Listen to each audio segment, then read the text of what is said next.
I'm Murimu Hape.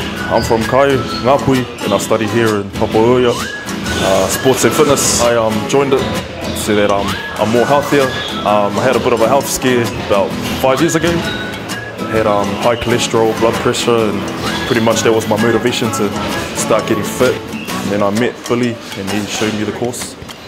So if we're unfit to try and work on our goal, then we get fit and then work towards our goal better than how we approached it before we jumped on this course. Love it. I love the atmosphere. I love all the people that go there. All the staff are friendly. This is the place to try and get your goals up there. Fit, you know, if you want to be fit, strong, healthy, lead a healthy life, then Te Wāngana o Te Roa Sports and Fitness is the place to come to. And you'll find out more when you get here.